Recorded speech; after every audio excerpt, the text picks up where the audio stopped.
Selamat malam Bapak Ibu yang dikasihi Tuhan. Kita berkumpul kembali di acara kelas pendalaman Alkitab Perdatam, dan malam hari ini kita membahas topik melanjutkan minggu lalu, yaitu kesempatan yang terbatas. Dan ini adalah sesi yang kedua. Malam hari ini akan dibawakan oleh Pak James Rilatupa. Sebelumnya mari kita tundukkan kepala, kita satu dalam doa. Bapa di dalam surga, kami bersyukur untuk kesempatan yang Tuhan berikan bagi kami. Kami duduk diam, kami belajar kebenaran-Mu, untuk kami mengasah ketajaman berpikir kami Tuhan. Kiranya Tuhan berikan kami pencerahan, supaya kami terus diperbaharui pikiran kami. Memberkati Pak James yang akan memaparkan materinya, Tuhan berikan hikmat akal budi, kecerdasan Tuhan. Terima kasih Tuhan, kami serahkan doa ucapan syukur kami malam hari ini di dalam nama Tuhan Yesus Kristus. Amin. Oke Pak James, silakan. Terima kasih Pak David untuk kesempatannya. Selamat malam untuk Bapak Ibu sekalian untuk kehadirannya malam hari ini. Pada kesempatan ini akan disampaikan topik utama kesempatan yang terbatas untuk sesi yang kedua. Dalam sesi yang kedua ini terbagi ada 5 bagian. Pertama, hidup adalah pilihan. Kemudian kesempatan untuk berbuah. Kemudian bagian yang ketiga, kesempatan melayani. Kemudian yang keempat, masih terhilang. Dan yang kelima, dimulai dari sekarang. Kita mulai dari yang pertama, hidup adalah pilihan. Hidup adalah pilihan, kalimat ini pasti sudah tidak asing lagi bagi kita. Kita sudah sering mendengar atau kita sendiri cukup mengucapkannya. Kita sendiri juga mengucapkannya. Tapi yang menjadi masalah adalah apa isi pilihan tersebut. Jadi penekanannya di sini atau pertanyaannya apa isi pilihan tersebut. Itulah yang kita harus bedah dengan jelas. Bagi kita pilihannya hanya 2, yaitu Tuhan atau dunia. Menjadi Kristen bukan berarti sudah memilih Tuhan. Apalagi kalau seseorang sudah menjadi Kristen sejak kecil. Sejatinya dia tidak pernah memilih, karena otomatis Kristen.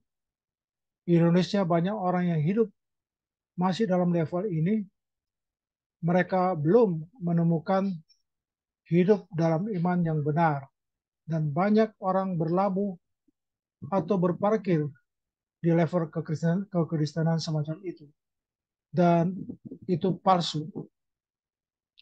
Jadi kenyataan otomatis Kristen sejak kecil itu tersandra dengan kebiasaan-kebiasaan daripada pemikiran lama, tidak memperbaharui diri, utamanya dari pihak orang tua ya, sehingga itu ikut sertakan anak-anak sampai keluarga besar. Nah, ini dapat dikatakan Kristen yang palsu. Kemudian jika kita memilih untuk lunak kepada diri kita, maka kehidupan kita akan keras kepada kita. Tetapi jika kita memilih keras pada diri kita, kehidupan akan lunak pada kita. Jadi maksud dari pernyataan ini, kalau kita kompromilah lunak pada diri kita, maka kehidupan akan keras. Artinya cobaan-cobaan akan keras terhadap kita. Tetapi jika kita memilih disiplin tinggi untuk menjadi murid Kristus, kehidupan akan lunak pada kita. Artinya penyertaan Tuhan itu konkret adanya. Dan bukan keadaannya menentukan keberhasilan atau kegagalan hidup kita, melainkan pilihan atau keputusan hidup kita. Jika kita pelajari dalam Alkitab, ada beberapa tokoh yang pernah salah mengambil keputusan atau menentukan pilihan dan berakibat fatal. Antara lain Adam dan Hawa, demikian juga Abraham, ya bapak segala orang percaya yang bermasalah dengan uh, Hagar ya, atas permintaan istri perjanjian yaitu Sarah. Kemudian juga Alkitab menceritakan tentang Esau. Ia adalah cucu Abraham dari Ishak yang menjual hak kesulungannya kepada Yakub. Pada akhirnya Esau harus menyesali kebodohannya seumur hidup. Jadi inilah contoh-contoh pilihan hidup yang fatal sehingga bisa berlanjut kepada keturunan, ya, anak cucu. Sepanjang kehidupan ini akan ada begitu banyak pilihan hidup. Setiap pilihan yang kita ambil pasti memiliki kesulitan, rintangan, tantangan yang harus kita hadapi dan akan kita hadapi. Pilihan kita hari ini menentukan masa depan kita. Bukan saja di bumi, tetapi sampai di kekekalan. Ini berlaku dalam seluruh aspek kehidupan kita, baik kehidupan jasmani maupun rohani. Nah, kalimat terakhir ini, pilihan kita ini hari menentukan masa depan kita, bukan saja di bumi, tapi sampai di kekekalan. Ini belum, ya, rata-rata, bukan berarti tidak ada, tetapi rata-rata masih menonjol, belum sampai ke sana. Dalam setiap kehidupan kita, baik secara jasmani maupun rohani, untuk memilih kekekalan. Jadi ini persoalan pilihan, Bapak Ibu Saudara sekalian. Bagaimana menyikapi dan memilih, ya, serta konsisten untuk pilihan tersebut. Setiap kita memiliki pilihan dan merespon panggilan Tuhan dalam hidup kita. Yang pertama, kita bersikap seperti Yunus. Tuhan memanggil Yunus untuk melakukan sebuah misi untuk menyelamatkan kota Niniwe. Tetapi Yunus mengatakan, aku tidak mau. Nah, ini dia ya. Tuhan sendiri sudah memanggil, tetapi dia merespon dengan aku tidak mau. Yang kedua, seperti Musa, kitab Keluaran, Tuhan menjumpai Musa dan memanggilnya untuk membawa bangsa Israel keluar dari Mesir. Keluaran 4 ayat 11 sampai 13. Di situ Tuhan memanggil Musa, tetapi Musa malah mengatakan kepada Tuhan untuk mengirimkan orang lain sebagai penggantinya. Ketiga, seperti Yesaya. Yesaya 6 ayat 8, Nabi Yesaya diberikan sebuah tugas oleh Tuhan. Nah, ini semua contoh-contoh ya, dengan pilihan yang jauh dari persisnya kehendak Tuhan. Kemudian lanjut, bagaimana dengan kita yang dunia modern saat ini? Beranikah kita seperti Yesaya atau kita cenderung seperti Yunus? Jadi Yesaya di sini pilihannya pas ya, yang menghindar dari panggilan Tuhan karena tidak sepikiran dan seperasaannya dengannya. Jadi maksudnya Yunus di sini justru menghindar sepikiran dan seperasaan dengan Tuhan.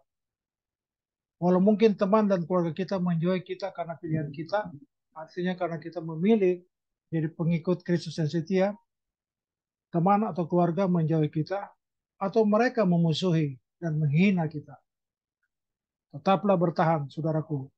Ingat, kesempatan kita terbatas. Masuk bagian kedua, kesempatan untuk berbuah. Jadi dari pilihan-pilihan tersebut diharapkan nanti ada buahnya. Ya, jadi kalau pilihannya dunia, dia berbuah secara dunia. Kalau Tuhan, tentu buah-buah yang dari pilihan kita kepada Tuhan. Pada bagian kedua ini, mencari Tuhan artinya berusaha untuk mengalami Tuhan di dalam perjumpaan dengan Allah yang hidup dan nyata itu, serta berjalan bersama dengan Dia setiap hari. Dalam hal mencari Tuhan, pada dasarnya sama dengan berusaha untuk mengerti apa yang Tuhan kehendaki dan apa yang Tuhan rencanakan. untuk kita lakukan dan kita penuhi dalam hidup ini. Jadi ketika kita hidup dalam kehendak dan rencana kita sendiri dan kita tidak merasakan, tidak mengalami perjumpaan dengan Allah, kita sebenarnya terhilang. Jadi kesimpulan terhilang di sini artinya tidak mengalami ya Tuhan dalam kehidupan kita yang nyata dan secara rutin ya berjalan bersama dengan Dia setiap hari. Artinya di sini bagaimana hadirat Tuhan kita harus kondisikan, kita adakan untuk kiranya kehidupan kita senantiasa berkeadaan mengalami perjumpaan dengan Tuhan dan berjalan bersama dengan Tuhan, yaitu hadiratnya dinyatakan terus.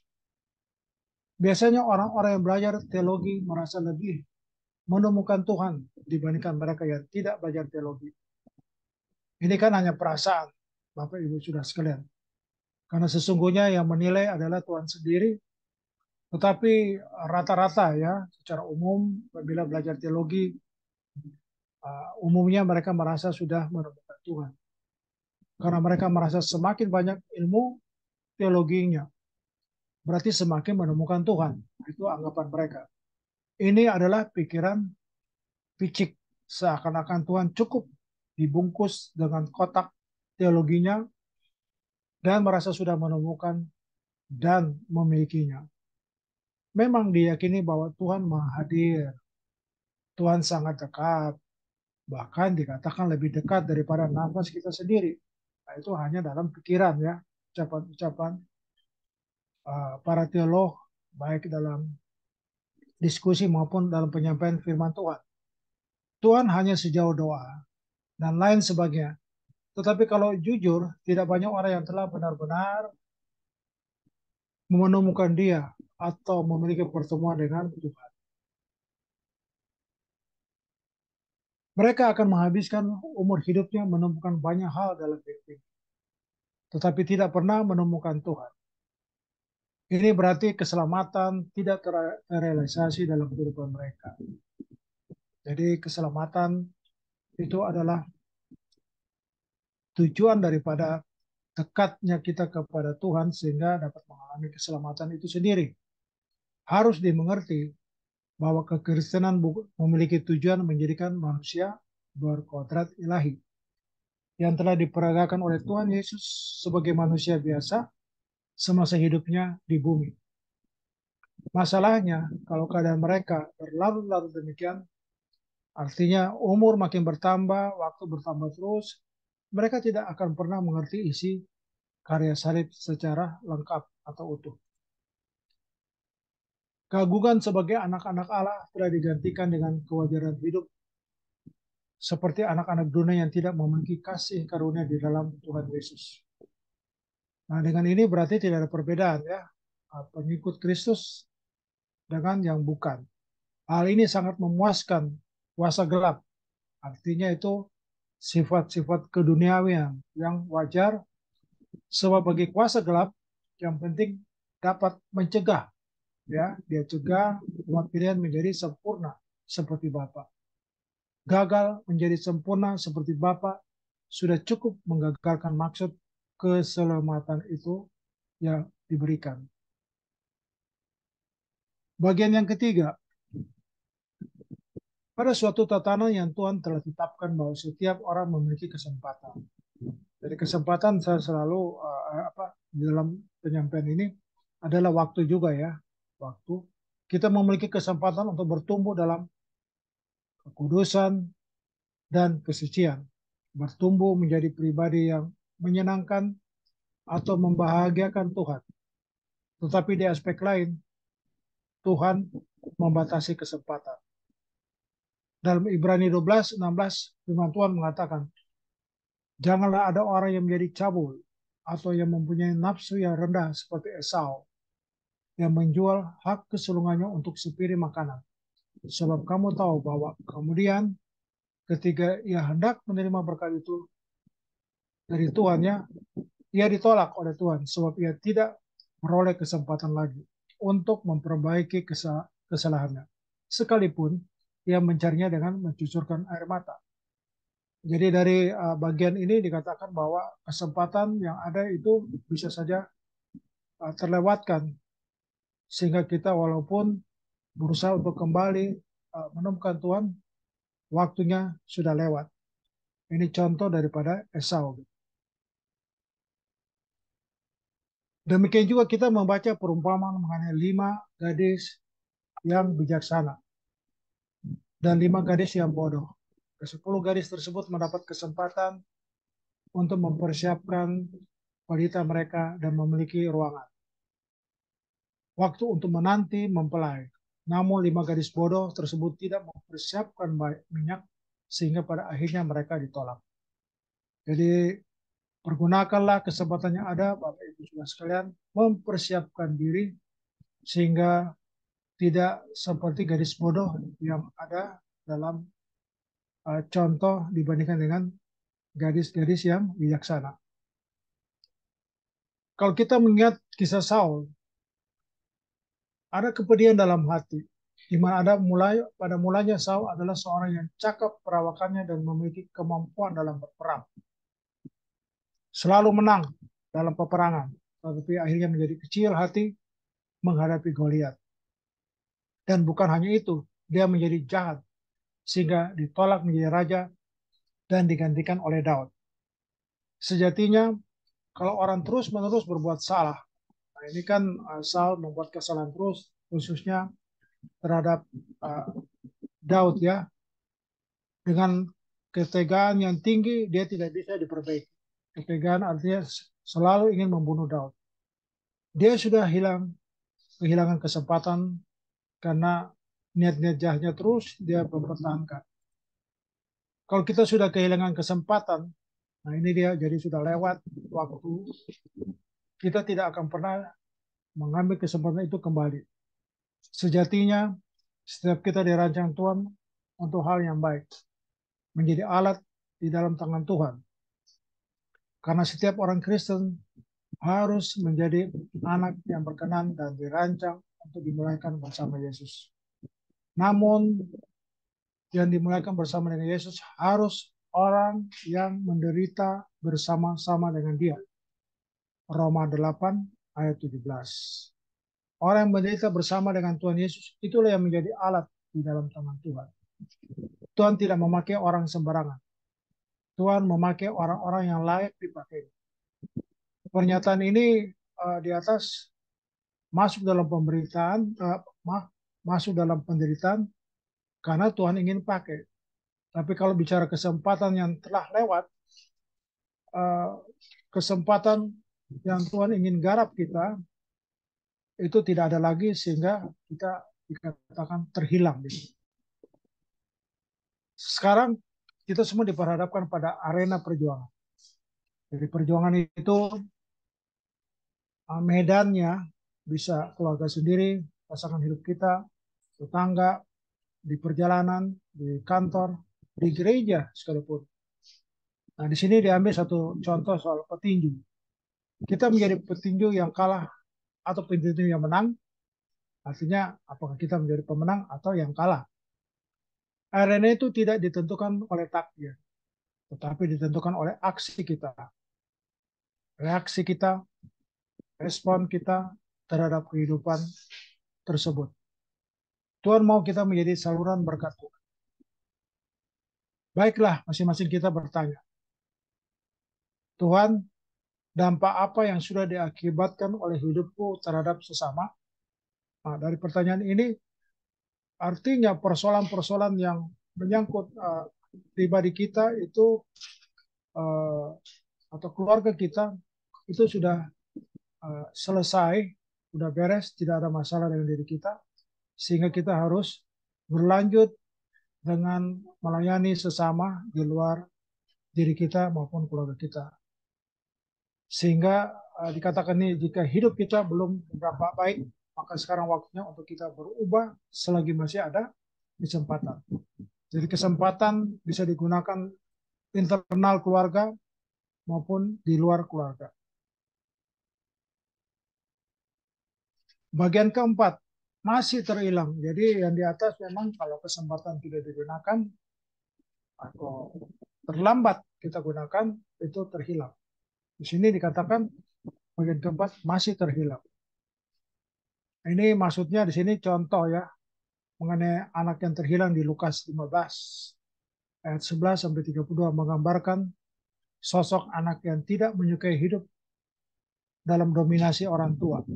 Dia ingin bebas di luar pengawasan orang tua dan bebas menggunakan harta milik yang diklaim sebagai miliknya. Menjadi kesukaan kalau bisa memboroskan hartanya untuk apa yang dipandangnya sebagai kesenangan atau kebahagiaan. Model sosok anak seperti ini kita jumpai kehidupan banyak orang Kristen, termasuk mereka yang rajin ke gereja. Mereka merasa sudah berbalik seperti anak bungsu, sehingga mereka tidak perlu lagi mengalami atau melakukan pertobatan lagi. Padahal pertobatan yang dikehendaki oleh Allah Tuhan lebih dari itu. Tidak hanya berhenti melakukan praktik hidup yang melanggar norma umum dan mulai datang ke gereja, tetapi harus sungguh-sungguh memberi diri hidup dalam penguasaan Tuhan sepenuhnya. Jadi tempat untuk mengadakan hubungan nyata dengan Tuhan tidak dibatasi oleh tempat atau ruang, khususnya bila di gereja sekalipun. Selama seseorang masih hidup dalam pemerintahan diri sendiri, bukan Tuhan, berarti ia masih tergolong terhilang. Pertobatan adalah kesediaan untuk datang kepada Bapa dan bersedia hidup dalam kekuasaan atau dominasi Bapa.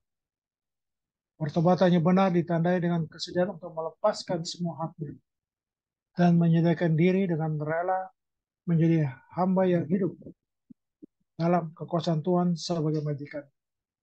Nah ini kan kalau saya katakan teori, yes. Tetapi bagaimana transformasikan kebiasaan lama kita menjadi kehidupan yang baru, yaitu pertobatan yang benar ditandai dengan melepaskan semua hak. Itu yang menjadi persoalan ya, sampai selesainya umur hidup kita, mungkin juga belum tentu kita berhasil. Nah, contoh kembali kepada si anak bungsu itu, si bungsu tetap pada pendirinya untuk bertobat dengan kerelaan melepaskan haknya. Nah, itu waktu dia sudah bertobat, dia kembali ke keluarga dengan menyatakan rela melepaskan haknya untuk memulai hidup baru. Lanjut, betapa malangnya banyak orang Kristen merasa sudah ada di dalam rumah Bapa, sehingga tidak termasuk orang yang perlu bertobat. Keadaan ini sama seperti anak sulung, ya, yang tidak menerima cara ayahnya menerima kepulangan adiknya. Si sulung marah terhadap apa yang dilakukan ayahnya. Hal ini menjadi gambaran dari kehidupan orang-orang Kristen yang walaupun ada di lingkungan gereja, tapi masih memiliki dunia sendiri. Jadi pada kesempatan malam hari ini, pemikiran bahwa kalau aktif di gereja otomatis sudah mengikut Tuhan, pada paragraf ini dinyatakan tidak, karena masih ada orang datang ke gereja bukan sepenuhnya ya, tidak total untuk ingin bertobat, tetapi tanggung ya, tidak panas, tidak dingin. Menjadi pertanyaan bagi kita semua, apakah kita termasuk orang yang masih terhilang dalam rimba pelayanan atau gereja? Jadi memang dua persoalan di sini yang muncul dari penyampaian empat bagian yang sudah ada. Hilangnya kesempatan, terus hilangnya itu tidak selalu di luar gereja, tapi dalam gereja juga, dalam pelayanan. Maka kita kembali memberi diri kepada Tuhan sebagai satu-satunya majikan yang hidup. Jangan kita mengeraskan hati dan membiarkan waktu berlalu sehingga kita tidak mampu lagi untuk bertobat. Kesempatan kita terbatas. Artinya umur hidup kita terbatas, sehingga dikatakan situ waktu terbatas atau kesempatan juga terbatas. Bagian terakhir, bagian kelima, Bapak Ibu sudah sekalian, di sini dikatakan dimulai dari sekarang. Artinya diskusi tadi di atas, hilangnya kesempatan ataupun waktu yang terhilang untuk Tuhan berkenan, itu bisa ditanggapi dengan kita mulai dari sekarang. Menampakkan diri sebagai sahabat Tuhan, sejatinya harus dimulai dari sekarang. Ini adalah pilihan yang harus diambil secepatnya. Jadi kan pada bagian awal kan pilihan, dunia atau Tuhan. Jadi ini berlangsungnya harus ya memilih Tuhan. Dan dengan memilih Tuhan, tantangan-tantangan yang ada itu tetap kita harus hadapi sebagai bagian daripada proses untuk berkenan kepada Tuhan.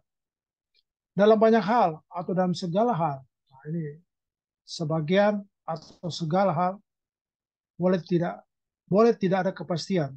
Tetapi untuk menjadi sahabat Tuhan harus sebuah kepastian. Jadi maksudnya di luar Tuhan bisa saja tidak ada kepastian.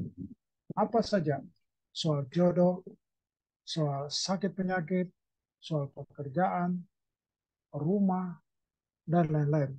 Tapi kalau soal Tuhan, itu harus menjadi kepastian, tidak dilandasi oleh kondisi jasmani ya, atau kondisi keberadaan kita, fisik kita dalam beraktivitas sehari-hari. Kepastian ini harus dirajut, maksudnya kepastian dalam Tuhan. Harus dibangun mulai sekarang. Dalam kesengajaan dan kesadaran. Dalam situasi yang konkret. Setiap hari. Hal ini harus menjadi prioritas utama hidup. Setiap hari berarti 24 jam sehari ya. Ini yang dimaksud dengan mendahulukan kerajaan sorga dalam Matius 6 ayat 33. Ini bukan sebuah pekerjaan sederhana. Betul, berat.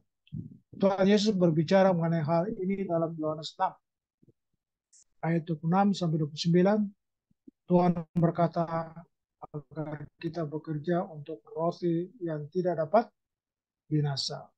Artinya kehidupan yang tidak dapat binasa, kekal, bukan roti yang bisa binasa atau sementara sifatnya. Jika persahabatan dengan Tuhan dimulai sekarang, maka permusuhan dengan Tuhan juga dimulai dari sekarang. Seseorang seharusnya sudah dapat memperhitungkan dengan pasti apakah ia akan berselamat atau binasa di api kekal. Ini bukan sebuah keyakinan semata-mata, tetapi sebuah penghayatan hidup. Nah, saya ulang, ini menarik ya. Jika persahabatan dengan Tuhan dimulai dari sekarang, maka permusuhan dengan Tuhan juga dimulai dari sekarang. Artinya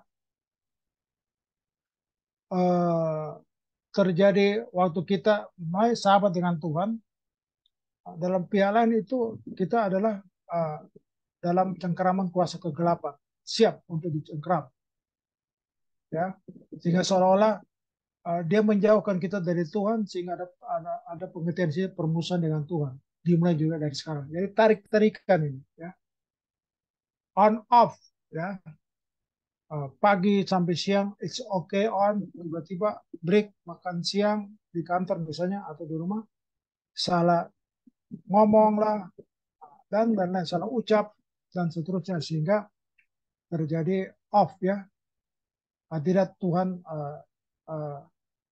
hilang ya, karena dengan kata-kata mulut kita yang menyakitkan dia gitu. Nah, itu kita harus hayati dalam setiap waktu yang kita isi dalam kehidupan kita. Keyakinan selamat tanpa bukti adalah keyakinan buta. Keyakinan keselamatan bukan sesuatu yang abstrak, tidak berdasar, tetapi sesuatu yang konkret terbukti. Jujur memang kita harus akui itu bisa. Hanya mungkin saja di depan manusia kita oke-oke saja, tetapi persisnya itu hanya Tuhan yang tahu dengan pribadi kita masing-masing. Nah, kita harus ke situ yang terakhir ya, hanya Tuhan yang menilai. Jadi jangan terpesona dengan pujian teman karena bisa ngomong tentang teologi dan sebagainya. Tapi sebenarnya ada hal-hal sifat-sifat lama yang belum selesai yang Tuhan ingin kita lepaskan. Seperti contohnya Paulus, dia yakin memperoleh mahkota abadi, bukan untung-untungan. 2 Korintus 4 ayat 6 sampai 8. Kepastian ini haruslah kepastian yang benar, bukan fantasi. Ya, jadi tadi ngomongnya itu konkret, nyata, bukan di pikiran atau perasaan di dalam hati, tetapi kenyataannya dinikmatilah sama Bapak. Biasanya kalau nikmati Bapak, uh, untuk sesama juga dapat merasakan. Kepastian keselamatan bukan dibangun dari keyakinan dalam pikiran. Oke, jadi bukan pikiran tapi tindakan, tetapi dibangun dari kenyataan pengalaman hidup berjalan dengan Tuhan. Untuk itu harus diperhatikan. Kita tidak boleh merasakan apa yang kita yakini, tetapi merasakan apa yang kita alami. Jadi berkeadaan, ya, mengalami, tapi bukan apa yang kita yakini. Itu berbeda. Dan ini bagian yang terakhir, sehingga bagi anak-anak Allah, kita harus berpendirian bahwa kita sedang memulai sebuah kehidupan dan sedang menuju sebuah awal kehidupan dunia yang lebih baik. Jadi di sini dikatakan bahwa dalam kehidupan kita menjelang akhir hidup kita sekalipun itu hanya persiapan, ya, persiapan untuk memasuki kehidupan yang sebenarnya pasca kematian. Hal ini berpijak pada kenyataan bahwa hidup kita di dunia harus merupakan awal, ya, permulaan dari kehidupan yang lebih baik nantinya yang Tuhan sediakan. Bagi kita yang penting asal ada makanan dan pakaian cukup. Nah, ini yang persoalan. Orang maunya lebih karena untuk keluarga dan anak dan cucu. Itu alasannya. Sehingga akhirnya terperangkap, ya. Tuhan Yesus berkata, jangan gelisah hati. Di rumah Bapakku banyak tempat tinggal. Aku menyediakan tempat bagimu. Ini Tuhan Yesus, ya, sebagai sulungnya manusia, ya. Aku menyediakan tempat bagimu. Jaminan inilah yang membuat hidup kita berbunga-bunga dan bergairah melayani Tuhan. Oke, demikian penyampaian kesempatan hidup yang terbatas sesi yang kedua. Terima kasih. Ya, ya, terima kasih Pak James sudah menyampaikan pemaparan materi. Dan malam hari ini kita seperti biasa kita akan berdiskusi dari materi yang kita sudah dengar, sudah kita pelajari. Mungkin ada yang mau menambahkan atau mau bertanya, silakan. Yuk, kita akhiri aja, ya, pertemuan kita malam hari ini. Kiranya diskusi kita ini boleh mencerahkan pikiran kita, pola pikir kita, agar kita ini semakin berkenan kepada Tuhan. Oke, mari kita tutup pertemuan kita dengan doa. Bapa di dalam surga, kami bersyukur untuk pertemuan kami malam hari ini. Terima kasih untuk bincang-bincang kami. Kami percaya ini boleh memberkati kami semua, mencerahkan pikiran kami, supaya kami semakin diubahkan, karakter kami semakin seperti Engkau, Tuhan. Terima kasih Tuhan, kami mau beristirahat malam hari ini. Kiranya Tuhan menyertai kami sepanjang malam. Tuhan pulihkan kesegaran, kekuatan tubuh kami, biar besok pagi ketika kami bangun, kami bisa kembali beraktivitas dengan baik. Terima kasih Tuhan, kami bersyukur. Kami alaskan doa kami malam hari ini di dalam nama Tuhan Yesus Kristus saja. Haleluya. Amin. Oke, bye-bye. Selamat malam. Terima kasih Pak James. Malam. Terima kasih Ya, semuanya. Selamat malam. Selamat malam. Pak. Parasmani, Bung, Agung. Morasita, Terima kasih Pak Jai. Tuhan memberkati. ya, Terima kasih. Pak, terima kasih. Terima kasih. Mohon pamit ya. Ya, Bye.